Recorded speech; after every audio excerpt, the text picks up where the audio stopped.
Hello everyone, আমি শিল্পী। Welcome back to my channel. তোমরা সবাই কেমন আছো? আশা করি ভালো আছো। আমিও খুব ভালো আছি।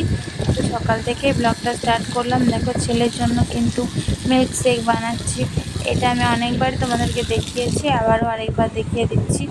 দুধটা গরম করে নিচ্ছি। এখানে আমন্ড আছে 4টে, কাজু আছে 4টে, কিশমিশ আছে 4টে, একটা কলা আর একটুখানি মধু দিয়ে গ্রেট করে মিক্সিতে পেস্ট করে নিয়ে তারপর দুধের সাথে মিক্স করে ওকে খেজুর আছে দুটো, ওকে দিয়ে দেবো।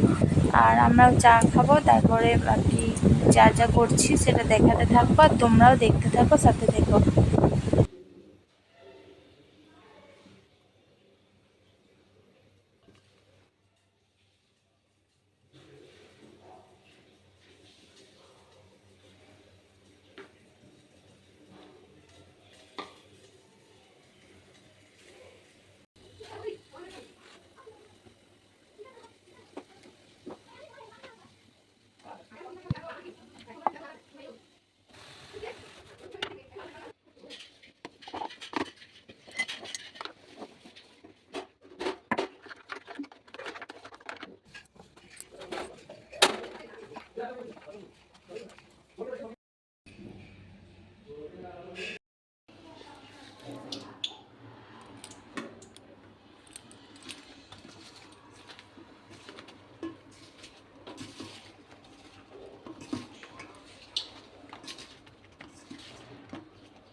যেহেতু ভেজ ডে ছিল, তার জন্যই কিন্তু গরম গরম খাওয়ার আগে বেগুনি ভাজছি। আর কতগুলো কাঁচা কলা ফ্রিজে ছিল, সেই কাঁচা কলাটাকেও স্লাইস করে কেটে নিয়ে আর বেগুনির মতো করে বেসন দিয়ে ভাজছি। ওরা কিন্তু প্রথমে বুঝতে পারেনি, তারপর কিন্তু বুঝতে পারলো। বললাম বলেই বুঝতে পারলো, নাহলে কিন্তু মুখে মেল্ট হয়ে যাচ্ছিলো। এতটাই পাতলা করে কেটেছিলাম, বেশ ভালো লাগছিলো খেতে। আর একটু লঙ্কার গুঁড়ো, নুন হলুদ মাখিয়ে নিয়ে তারপর বেসনে চুপিয়ে দিলে আরও বেশি খেতে ভালো লাগে। তো এইটাই করলাম। আর রাত্রিবেলায় আজকে কিন্তু বিকালবেলায়, রাখির দিনের ভিডিও ছিল, বিকালবেলায় সন্ধ্যাবেলায় আমার ছেলেকে রাখি পরিয়েছিল ওর বউ, মানে আমার দেওরের মেয়ে। আর তারপর রাত্রিবেলা আমরা কিন্তু চপ মুড়ি খেয়েছিলাম, বাড়িতে চপ বানিয়েছিলাম। আর আমি নিজেই বানিয়েছিলাম, আমিষ করেই বানিয়েছিলাম চপ। আর হচ্ছে মুড়ি, সেটাই দেখাবো তোমাদেরকে, দেখতে থাকো।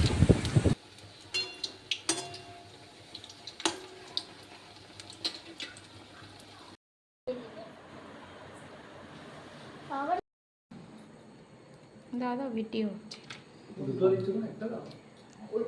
দেখতে ভালো লাগে।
তোমরা তো দেখলে আমি বাড়িতে রাতে চপ বানালাম, তো এই দিয়ে মুড়িটা খাবো। তো আমি একটু আগে ভুল বললাম, আমি চপটা নিরামিষ বানিয়েছি। আর ভিডিওটা বড় করছি না, দেখা হচ্ছে নেক্সট ভিডিওতে। টাটা, সবাই খুব ভালো থেকো, টাটা।